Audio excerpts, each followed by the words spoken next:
नमस्कार, good evening. आज का हमारा जो मास्टर क्लास है, वो वैदिक लेवल 1 पर है। नाम का ये फाउंडेशन कोर्स है, लेकिन ऑलमोस्ट मैं एडवांस की तरफ पढ़ाता हूँ। एडवांस की तरफ। कैसे एडवांस की तरफ? 1 सेकंड रुकिएगा। अब मैं उससे पहले शुरुआत करने से पहले आपको कुछ एक चीज़ें बताना चाहूँगा कि कैसे क्या चीज़ है और किस तरह से चीज़ें वर्क करती हैं, हमको समझना है।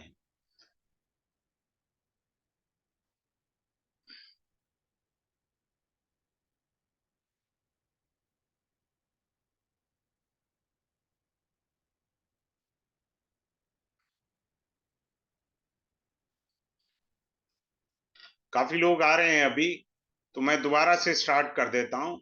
देखिए, मैं एस्ट्रोलॉजी के अंदर जो पढ़ाने का मेरा इंटरेस्ट आया, वो लास्ट 3 ईयर से आया है। वैसे लास्ट 24 ईयर से मैं कंसल्टेंसी में इन्वॉल्व रहता हूँ।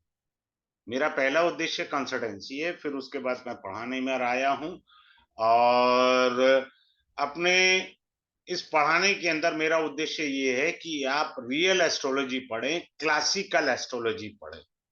क्लासिकल एस्ट्रोलॉजी पढ़ना बहुत इंपॉर्टेंट है। देखिए, कई प्रकार की एस्ट्रोलॉजीज़ होती हैं, केपी एस्ट्रोलॉजी आप पढ़ते हैं, आप जो है लाल किताब पढ़ते हैं, वैदिक पढ़ते हैं, कई प्रकार की एस्ट्रोलॉजी पढ़ते हैं, सब अपनी जगह है। मैं जो कोर्सेज़ कराता हूँ, आई टीच ओनली 31 कोर्सेज़ जो है वो मैं पढ़ाता हूँ, 31 कोर्सेज़। 1 सेकंड, अब ये एडमिट हाँ, अच्छा यहाँ है व्यूज़, ठीक है। ये कोर्सेज़ हैं मेरे, जिनको मैं पढ़ाता हूँ। देयर आर 31 कोर्सेज़ और मैं क्लासिकल एस्ट्रोलॉजी पढ़ाने को पसंद करता हूँ। क्लासिकल एस्ट्रोलॉजी का मतलब होता है, आपको रूट कॉज़ पता होना चाहिए एस्ट्रोलॉजी का। अगर आपको रूट नहीं पता, आपका बेसिक स्ट्रॉन्ग नहीं है, आप जितनी मर्ज़ी एस्ट्रोलॉजी कर लीजिए। सिंपल सी बात समझ के देखिए।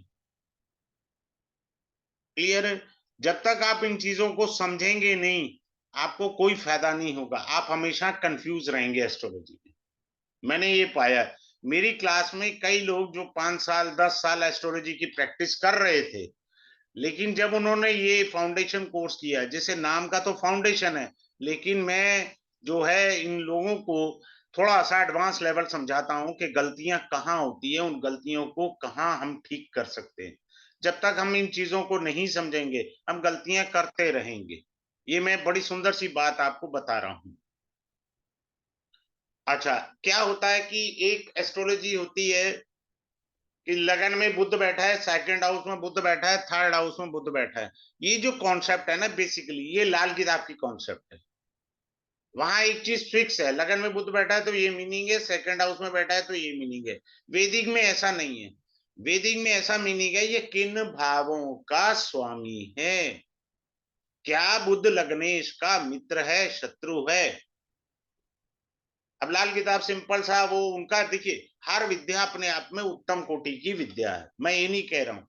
सारी विद्याएँ का जो उत्तर है वो यस होता है, ठीक है?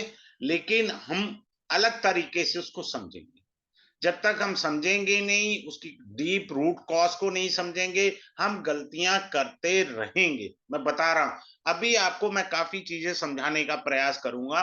अगर आपको एबीसीडी भी आती है, तो आप लगा कर के देखिएगा।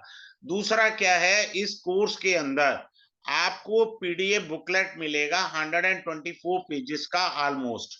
124 पेजेज़ का बुकलेट आपको मिलेगा। अब 1 सेकंड मैं शेयर कर रहा हूँ आपके लिए कि आप देखिए किस तरीके से हम इस चीज़ को समझेंगे। ये देखिए, ये जो है आपको बुकलेट जो है मिलेगा। सबसे इम्पोर्टेंट पार्ट होता है राशि को समझना। राशि हमको समझ नहीं आती। अब हमने कह तो दिया ग्रह नीच का है, मंगल नीच का है। अब वो मंगल नीच का कहाँ हुआ? वो राशि के आधार पर तो कहते हैं हम नीच का हुआ। हमने किस आधार पर कहा? राशि के आधार पर कहा। हमने भाव के आधार पर नहीं कहा। तो हमें राशियों का देखिए कितना सारा है। 7 चैप्टर्स राशि पर, 8, 9, 10। आप ये देखिए अभी तक राशि चल रही है, यानी मैंने राशियों के ऊपर 14 चैप्टर हैं। There are 14 chapters only on the rashi science. राशियों के ऊपर 14 चैप्टर हैं। हम लोग राशि को नहीं लेते, बड़ा इजी लेते, हम लोग भाव को पढ़ने चले जाते हैं। वही गलती है हमारी सबसे पहले। राशि को समझिए, राशि उसका आधार है, उसका बेस है। अब उसके बाद ग्रह से जुड़े हुए चैप्टर आ रहे हैं। देखिए काफी सारे चैप्टर ग्रह से जुड़े हुए हैं। ये देखिए इतने सारे ग्रह के चैप्टर हैं। ये मैंने कुछ एक्स्ट्रा दिया है, मून का रिलेशनशिप। अब आप देखिए टोटल 41 चैप्टर्स आपको इस पीडीएफ में मिलेंगे। 124 पेजेस हैं। क्लियर है? सिंपल सा ये कॉन्सेप्ट आपको पढ़ाया जाएगा क्लास के अंदर। मैं फिर से बता रहा हूं आप लोगों को कि मेरी क्लास में एक फायदा ये होता है कि बीइंग ए कंसल्टेंट, जो मैं 24 साल से हूं, लेकिन मैं आज भी स्टूडेंट कहता हूं अपने आप को। आपके सामने एडमिट करता हूं मैं स्टूडेंट हूं, क्योंकि सीखते रहना आपके स्वभाव में होना चाहिए। सीखना कभी बंद नहीं करना चाहिए। जिस दिन आप सीखना बंद कर देंगे आप में ईगो आएगी। ये बात पक्की मान करके चल लीजिए। तो आप सदैव सीखते रहिए और चीजों को जानते रहिए, उसके गुण रहस्यों को समझिए। और मैं वही पढ़ाता हूँ क्लास में। अपना कंसल्टेंसी का एक्सपीरियंस भी आपको सिखाया जाता हूँ क्लास में, पढ़ाते पढ़ाते रिदम बनने पर। अब मैं स्टार्ट करता हूँ क्लास। उससे पहले एक सिंपल सी लाइन मैं बोल देता हूँ, और उसके बाद आप अपने चार्ट देखिए और टेक्निक्स को लगाइए, वेदर इट वर्क्स और नॉट वर्क। ये कोर्स स्टार्ट होगा मंडे को, यानी कल स्टार्ट होगा। जिन लोगों ने करना है, those who are really interested to do the course, कल है 13 तारीख, 13 मई 24, मंडे को ये कोर्स स्टार्ट होगा 7 to 8 PM। इसके अंदर आपको 5 days का कोर्स है, और पीडीएफ की बुकलेट आपको मैंने बोला है 124 पेजेस की वो मिलेगी। आपको लाइफ टाइम रिकॉर्डिंग मिलेगी, लाइफ टाइम के लिए रिकॉर्डिंग मिल जाएगी। फी मैंने इसलिए नॉमिनल रखी है 2, 3, 4, 5 ओनली फीस, सो डेट आपके पास ज्ञान पहुंचे सबसे ज्यादा। क्योंकि क्या है कि ज्ञान हमेशा क्लासिकल ज्ञान ही काम आता है। प्रथम भाव में, द्वितीय भाव में ये ग्रह बैठा है, ये फल करेगा, ये ज्ञान टेम्परेरी है, जड़ ज्ञान नहीं है, मूल ज्ञान नहीं है। ये हमेशा टेम्परेरी ज्ञान होता है, जिसमें आप गलती करोगे ही करोगे। सिंपल सी बात याद रखिए। अब मैं स्टार्ट कर रहा हूं। एस्ट्रोलॉजी के 3 भाग होते हैं। पहला भाग होता है गणित, मैथमेटिकली पार्ट, जिसे ब्रह्मा कहते हैं, यानी उसके देवता ब्रह्मा हैं। दूसरा भाग होता है फलित, इंटरप्रिटेशन, जिसके अधिदेवता भगवान विष्णु होते हैं। तीसरा पार्ट होता है रेमेडी, उसके अधिदेवता भगवान सदाशिव हैं। अब ये जितनी भी राशियां हैं आपकी 12 राशियां, 12 राशियों के देवता भगवान श्री विष्णु हैं। राशियां भगवान विष्णु के अंग हैं, ये समझ लीजिए आप। आपको यहां तक कराया जाएगा, समझाया जाएगा, यहाँ कोई इंटरप्रिटेशन नहीं है। लेकिन इंटरप्रिटेशन का एक लेवल ये समझ आ जाएगा कि मेरी कुंडली में कौन सा ग्रह पॉजिटिव है और कौन सा ग्रह नेगेटिव है, यहां तक की समझ आपके पास आ जाएगी। बाकी कुंडली की डेप्थ के लिए मेरे बहुत सारे लेवल आएंगे वैदिक एस्ट्रोलॉजी के। 4 लेवल हैं, जो आज पहला लेवल शुरू हो रहा है। क्लियर है? आगे चलते हैं और आपको समझाने का प्रयास करते हैं।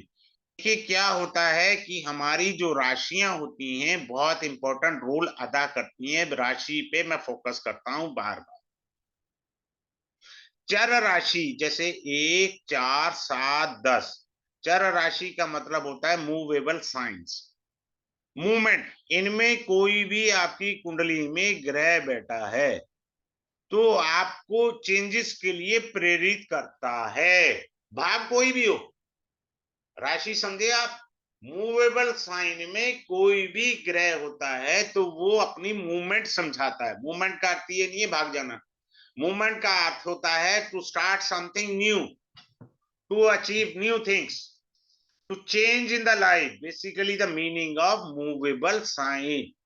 मेरी आप सबसे रिक्वेस्ट है, आप जहां मर्जी पढ़िए, पर पढ़िए क्लासिकल पढ़िए, ताकि आप जिंदगी में गलती ना करें एस्ट्रोलॉजी में। मैं ये नहीं कह रहा मेरे से पढ़ो, मैं कह रहा हूं जहां मर्जी पढ़िए, पर पढ़िए क्लासिकल, रूट पढ़िए उसका। जब आपको रूट क्लियर हो जाएगा ना, तब आप भी कह सकते हैं पांचवें घर में बुध बैठा है, ये बैठा है, वो बैठा है, क्योंकि आपको रूट पता है, राशि पता है, भाव पता है, सारे उसके टैक्टिक्स पता लग गए आपको। तो इस तरीके से आप समझिए। अब अगले पॉइंट पर आते हैं।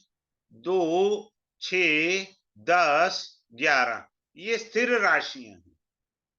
इनमें बैठे ग्रह आपको स्टेबिलिटी की तरफ ले जाते हैं, स्थायित्व प्रदान करते हैं, इवन पेशेंस प्रदान करने का भी काम कर देते हैं कई बार। Have a patience. स्थिर राशि है ना, यानी वृष राशि, कन्या राशि, मकर राशि और एक्वेरियस साइन जो है वो राशियां हैं। आलोक जी बाद में क्वेश्चन रेज करिएगा, हैंड डाउन कर दीजिएगा, लास्ट में, क्लास के लास्ट में मैं पूछ लूंगा। आगे चलते हैं और समझाने का प्रयास करते हैं। बड़े ध्यान से अब आप सीखते जाइए। हमारी जो राशियां होती हैं, इसके बाद आता है ड्यूल साइन, 3, 7, ठीक है, 11 राशि जो है, ओहो ये तो चर राशि थी, 2, 6, 10 गलत मैं लिख गया। 3, 7, 11 राशि जो होती हैं हमारी ड्यूल, सॉरी वायु तत्व की हैं। ड्यूल राशियां देखिए, 3, 6, 9, 12, ये ड्यूल साइन हमारी द्विस्वभाव राशियां हैं। द्विस्वभाव राशियां हमारे अंदर अंतर द्वंद पैदा करती हैं, अंतर द्वंद पैदा करती है, फैसले में इधर जाना है या मुझे इधर जाना है, तो ये अंतर द्वंद पैदा करती हैं राशियां, इनमें बैठे ग्रह। फॉर एग्जाम्पल, आपका चंद्रमा मान लीजिए इनमें से किसी भी राशि में बैठा है, चंद्रमा जो है ड्यूल साइन में बैठा है, किसी भी राशि में, 3 में, यानी मिथुन में, कन्या में, धनु में, मीन में बैठा है, तो आपके मन में सदैव 2 विचार रहेंगे। हो ही नहीं सकता एक विचार रखकर चले हो, नहीं मुझे ये फैसला कर लेना चाहिए, नहीं ये मुझे फैसला बाद में थोड़ा सोच के करना चाहिए, इस तरीके से समझना। फिर अगले पॉइंट पर आते हैं, अग्नि तत्व की राशियां कौन सी हैं, 1, 5, 9, ये अग्नि तत्व की राशियां, मेष, सिंह और धनु। इनमें अग्नि तत्व का बैठा ग्रह आपको अग्रेशन देगा। अग्नि तत्व के 2 ही ग्रह होते हैं, सूर्य और मंगल। जब भी इन 3 राशियों में से किसी राशि में सूर्य देव या मंगल देव बैठेंगे तो आपको अग्रेशन देंगे। For example, someone is having Aries ascendant, उसका मेष लगन है और मंगल लगन में ही बैठा है, अग्नि तत्व की राशि, अग्नि तत्व का ग्रह, ऐसा आदमी बिना स्पाइसी खाना खाए रह ही नहीं सकता, उसको मिर्च मसाले वाला अन्न चाहिए, क्योंकि अग्नि तत्व का ग्रह, अग्नि तत्व की राशि, इस तरीके से लेना है। फिर 2, 6, 10 ये है पृथ्वी तत्व की राशि। पृथ्वी तत्व की राशि के अंदर बैठा ग्रह आप में ठहराव लाता है।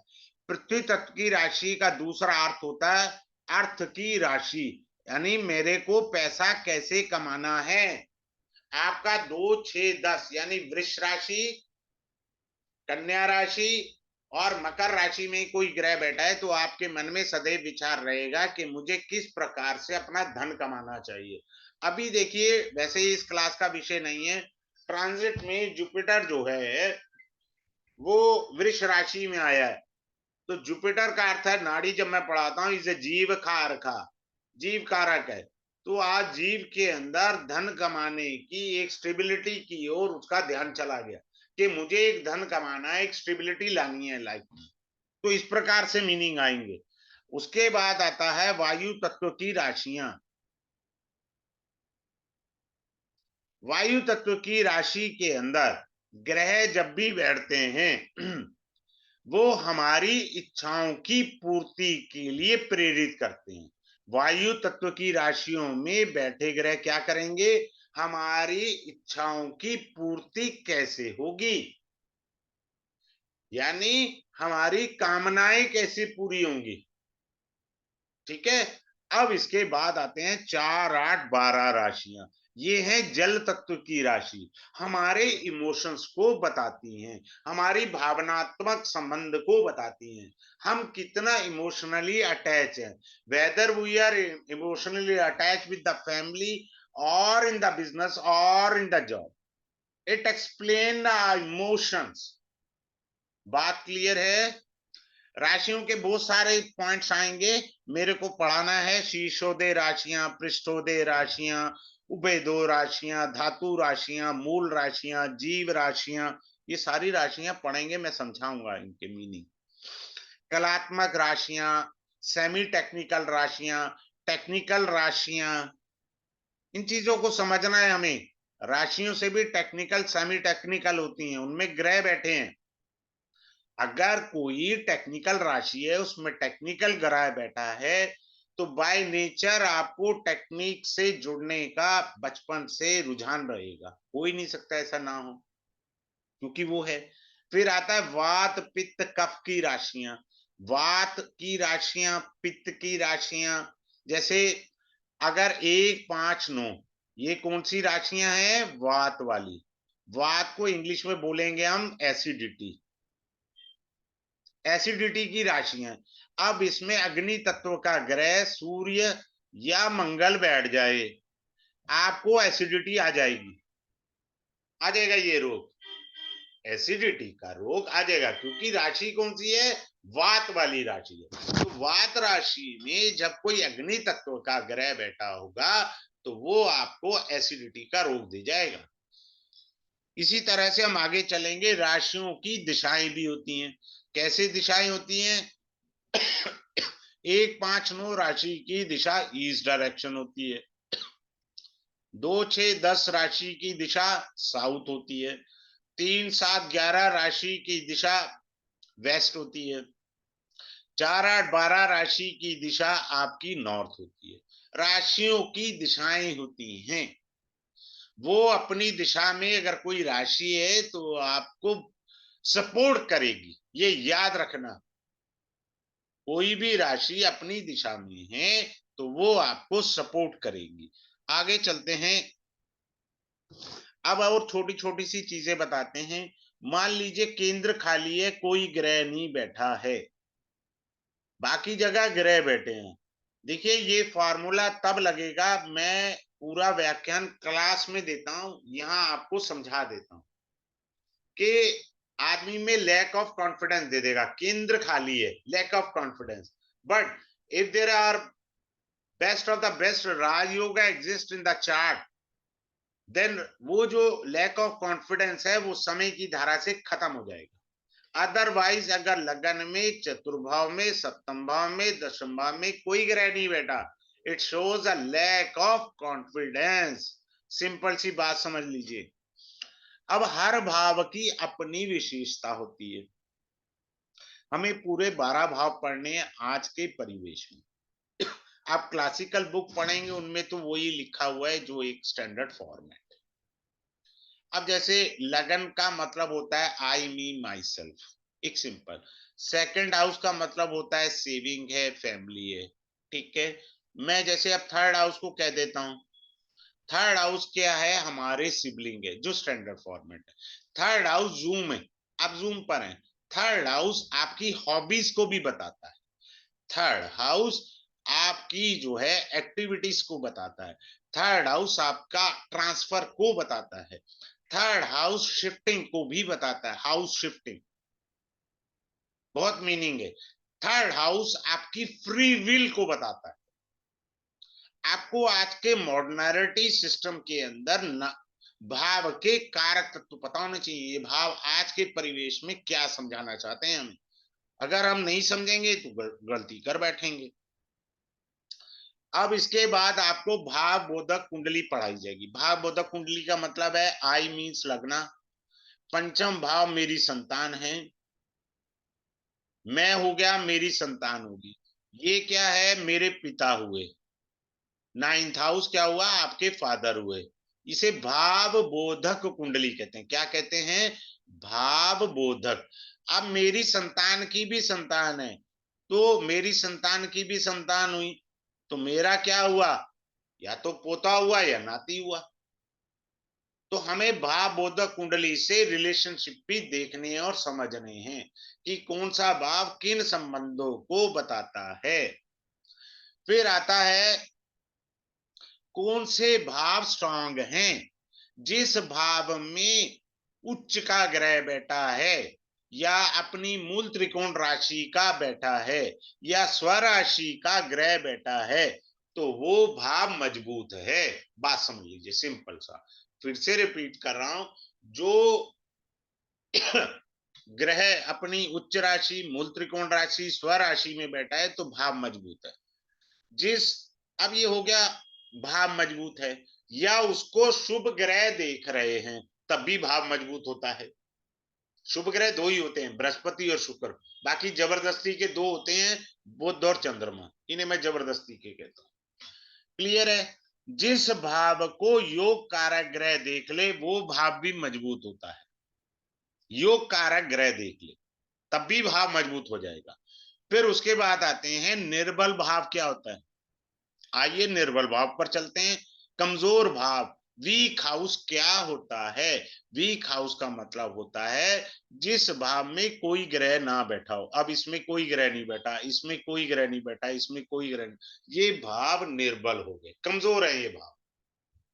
The person having 10th house weak, 7th house as a weak and 4th house as a weak, जिन जिन भावों में कोई ग्रह नहीं है वो भाव कमजोर हो गए।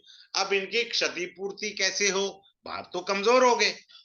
अगर इसको जुपिटर देख ले, वीनस देख ले, जो नेचुरल ऑस्पिशियस प्लेनेट है वो देख ले, तब भाव की कमजोरी दूर हो जाती है। भाव का स्वामी देख ले तो कमजोरी दूर हो जाएगी। समझ में आया। किसी भाव में शत्रु ग्रह बैठ जाए तब भी भाव कमजोर होता है। देखिए कैसे, राहु वृश्चिक राशि में बैठा है, एक शत्रु ग्रह लाभ भाव में बैठा है तो भाव को कमजोर कर दिया।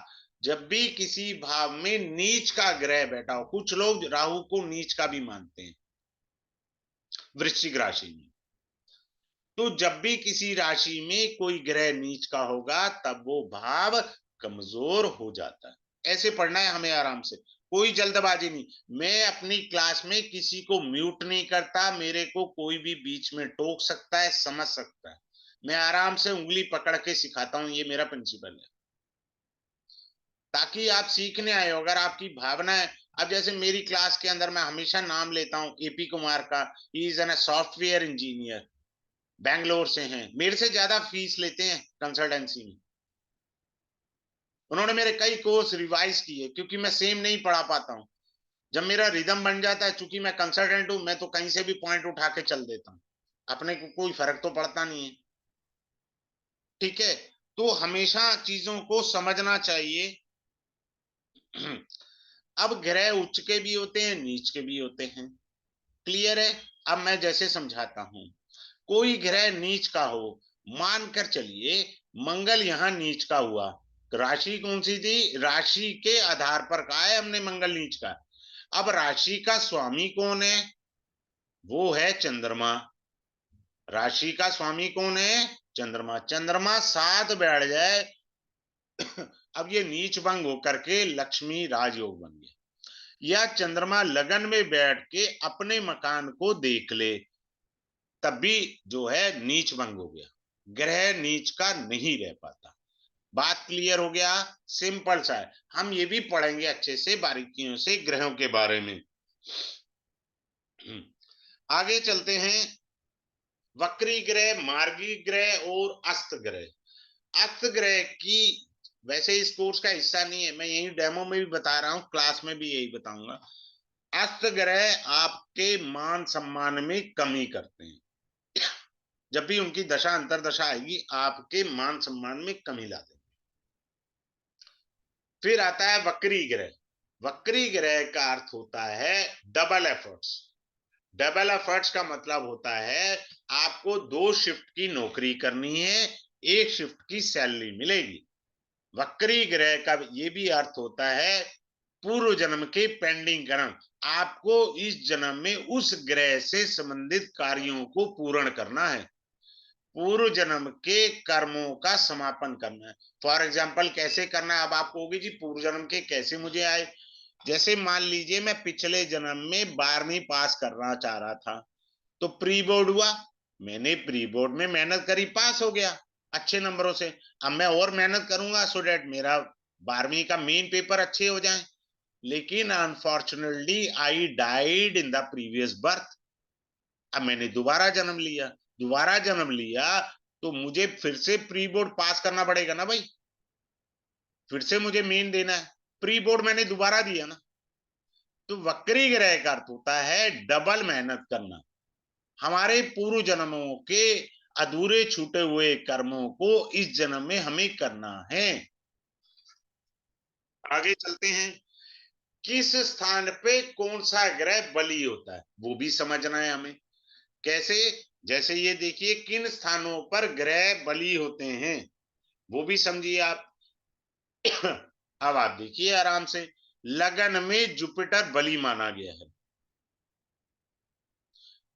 10th हाउस में सूर्य बली माना गया है, क्योंकि ये मध्याह्न है, 12 बजे से 2 बजे का पीएम है, दोपहर का समय है, दोपहर में धूप तेज होती है भैया। यहां सूर्य 4th हाउस में बैठ जाएगा तो कमजोर माना जाएगा, कमजोर हो गया। लेकिन यहाँ ग्रह बली, ग्रह कहाँ बैठने से बली माने जाते हैं उनको भी हम पढ़ेंगे। कहाँ ग्रह बैठने से अशुभ हो जाते हैं। जैसे मंगल 2nd हाउस में बैठे, कोई भी लगन हो, इसे शुभत्व का स्थान नहीं कहा गया। मंगल का 2nd हाउस में बैठना शुभत्व नहीं है, क्योंकि द्वितीय भाव वैसे भी मारक है। 2nd हाउस क्या होता है आपका? मारक होता है। मारक होने के साथ साथ क्या है कि मंगल आपका पापी ग्रहों की श्रेणी में भी आता है। एक तो पापी ऊपर से मारक हो गया तो गड़बड़ है। अष्टम भाव आपकी आयु का होता है, और मंगल की दृष्टि आपकी आयु पर आ रही है, वो शुभत्व नहीं है। ऐसे समझना होता है बारीकियों से, केवल इधर या उधर से हमें नहीं समझना। फिर आपको ये बताते हैं केंद्र का स्थान, 1 4 7 10, ये केंद्र स्थान है। इनको बोलते हैं विष्णु स्थान। क्या बोलते हैं? विष्णु स्थान। और ये त्रिकोण होता है 5 और 9। लगन को भी त्रिकोण बोला जाता है।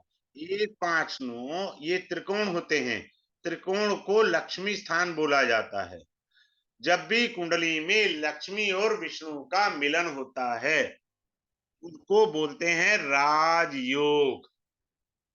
क्या बोलते हैं? राजयोग। विष्णु और लक्ष्मी के संगम को हम क्या बोलेंगे? राजयोग। फिर क्या होता है? धन योग। धन योग कैसे होते हैं कुंडली में? वो देखिए धन के दो स्थान है, 2nd हाउस और 11th हाउस, यही दो धन के स्थान है। अब ये धन से राजयोग कैसे बनते हैं, एक एग्जांपल दे देते हैं आपको। 2nd हाउस का लॉर्ड 11वें में बैठ जाए, ये बहुत बड़ा धन योग हो गया। 11वें घर का स्वामी 2nd हाउस में बैठ जाए, ये भी एक अच्छा धन योग हो गया। बाकी एस्पेक्ट बाद में देखेंगे, फिलहाल हम इतना समझ रहे हैं कि ये धन योग हो गया। पीड़ा देंगे वो अलग बात है समझने की, धन देंगे वो फिनोमिना इनका बन चुका है। अब आगे चलते हैं। देखिए मेष से लेके मीन तक 12 लगन है। पूरे 12 लगन आपको अच्छे से समझाएंगे। क्या समझाए जाएंगे? लग्नेश का शत्रु कौन है, योग कारक ग्रह कौन है, मारक ग्रह कौन है, बाधक पति कौन है। बाधक पति आपके जीवन में ऑब्स्टेकल क्रिएट करता है। बाधक पति का मूल धर्म क्या है? ऑब्स्टेकल क्रिएट करना। हर लगन का एक बाधक पति होता है। मैं अपनी क्लास में 12 बाधक पति पढ़ाऊंगा एक लगन में। फिर से समझिए, हर लगन में एक बाधक पति होता है। मैं आपको एक ही मेष लगन में एक बाधक पति होगा, क्लियर। लेकिन मैं आपको क्लास में मेष लगन के 12 बाधक पति पढ़ाऊंगा। बहुत अच्छी चीज है, 12 बाधक पति। फिर आपको क्या पढ़ाया जाएगा? मांगलिक दोष क्या होता है, बारीकी से। हाँ, इस बार मैं लाल किताब की भी टेक्निक शेयर करूंगा मांगलिक दोष के लिए। I will share, no problem. कि आपको ये भी पता हो कि लाल किताब कैसे मांगलिक दोष को फॉलो अप करती है। I teach you. उसके बाद चलेंगे आपको ये समझाने के लिए कि शनि की ढैया क्या होती है, शनि की साढ़े साती क्या होती है, इसके इफेक्ट्स क्या होते हैं, ये भी पढ़ाया जाएगा। फिर इसके अंदर आपको तिथि के बारे में पढ़ाया जाएगा, जैसे फॉर एग्जाम्पल चतुर्थी, नवमी और चतुर्दशी, इसको बोलते हैं रिक्ता तिथि। रिक्ता तिथि मतलब खाली है।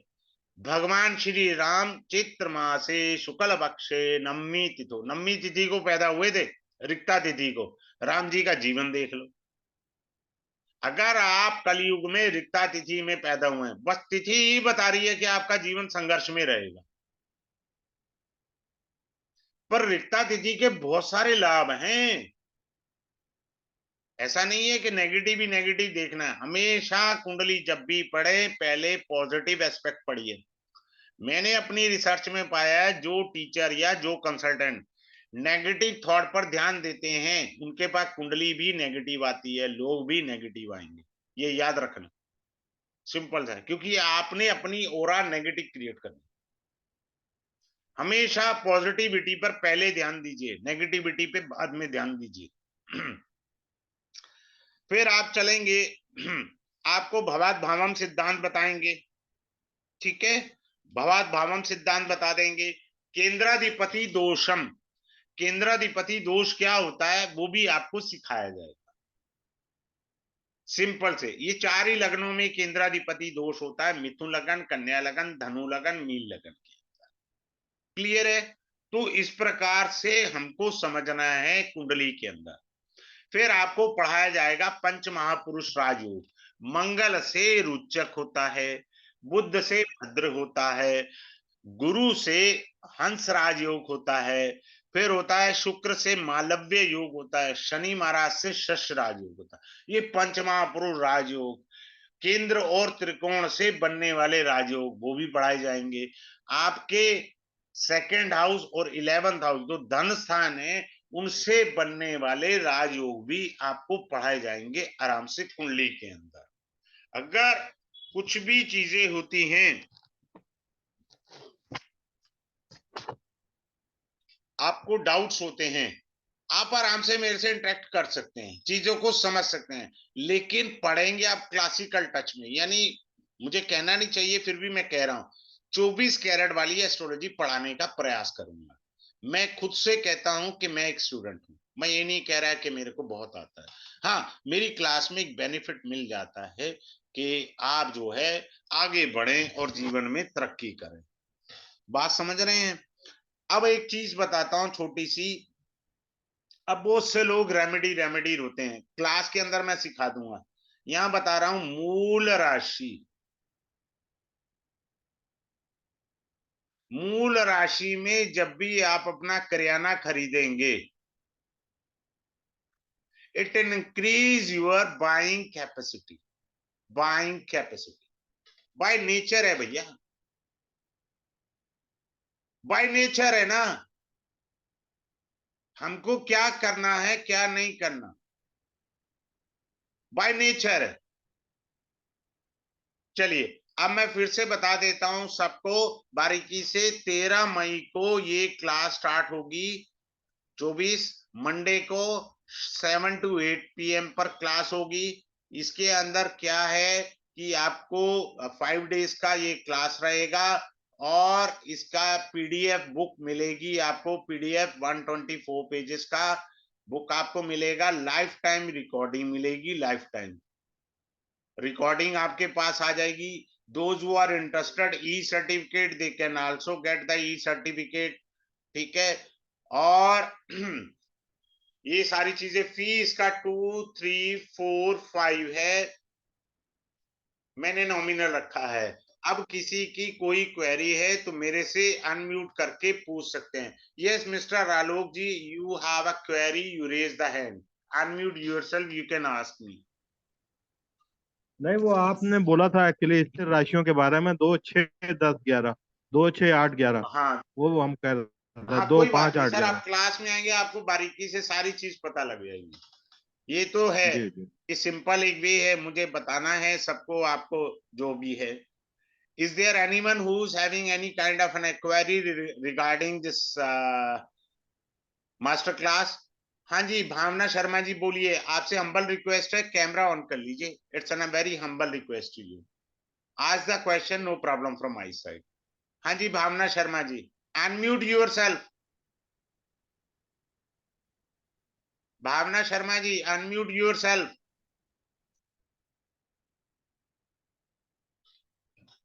आप अपने आप को अनम्यूट करके पूछ सकते हैं।